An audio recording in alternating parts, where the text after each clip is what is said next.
friends and comrades, the light has gone out of our lives and there is darkness everywhere. And I do not quite know what to tell you and how to say it. Our beloved leader, Bapu as we called him, the father of the nation, is no more. Perhaps I am wrong to say that. Nevertheless, we will not see him again as we have seen him for these many years. We will not run to him for advice and seek solace from him.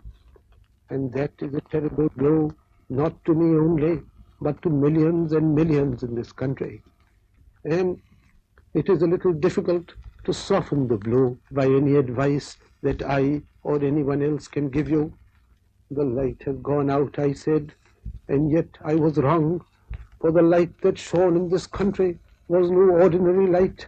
The light that has illumined this country for these many years will illumine this country for many more years, and 1,000 years later that light will still be seen in this country, and the world will see it, and it will give solace to innumerable hearts. For that light represented something more than the immediate present.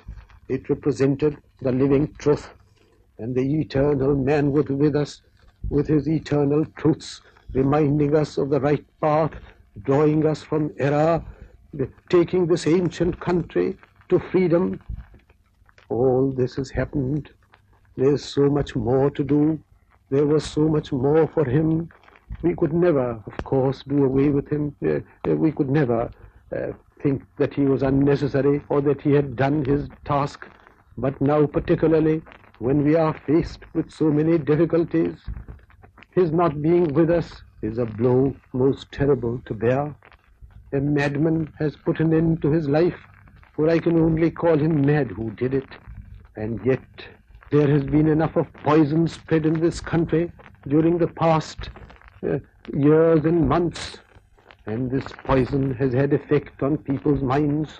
We must face this poison, we must root out this poison, and we must face all the perils that encompass us, and face them not madly or badly, but rather in the way that our beloved teacher taught us to face them.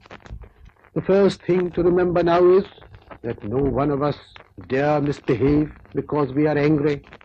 We have to behave like strong, determined people, determined to face all the perils that surround us, determined to carry out the mandate that our great teacher and our great leader has given us, remembering always that if, as I verily believe, his spirit looks upon us and sees us, nothing would displease us so much as to see that we had indulged in unseemly behavior or in violence.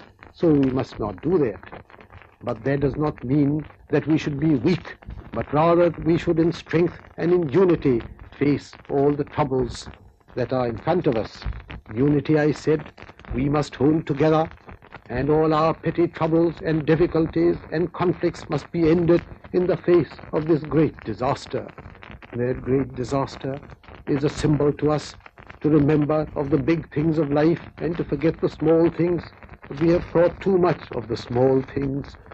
Now the time has come again, as in his life, in his death, he has reminded us of the big things of life, the living truth. And if we remember that, then it will be well with us and well with India. May I now tell you the program for tomorrow? It was proposed by some friends that Mahatma Ji's body should be embalmed for a few days to enable millions of people to pay their last homage to him. But it was his wish, repeatedly expressed, that no such thing should happen, that this should not be done, that he was entirely opposed to any embalming of his body. And so we decided that we must follow his wishes in this matter, however much others might have wished otherwise. And so the cremation will take place tomorrow in Delhi city by the side of the Jamna river. Tomorrow morning, or rather forenoon, at about 11:30, the bier will be taken out of Birla House. It will follow a prescribed route, and go to the Jamna river. The cremation will take place there at about 4 p.m. The exact place and route will be announced by radio and the press. People in Delhi who wish to pay their last homage should gather along this route. I would not advise them to come, too many of them, to Birla House, but rather to gather on both sides of this long route from Birla House to the Jamna river. And I trust that they will remain there in silence without any demonstrations. That is the best way and the most fitting way to pay homage to this great soul. Also, tomorrow should be a day of fasting and prayer for all of us. Those who live elsewhere out of Delhi, in other parts of India, will no doubt wish also to take such part as they can in this last homage. For them also, let this be a day of fasting and prayer.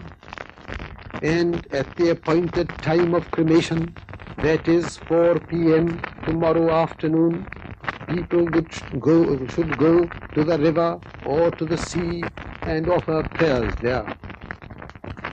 And while we pray, the greatest prayer that we can offer is to pledge ourselves to dedicate, to take the pledge to dedicate ourselves to the truth and to the cause for which this great countryman of ours lived and for which he has died. That is the best prayer that we can offer him and his memory. That is the best prayer that we can offer to India and ourselves. Jai Hind.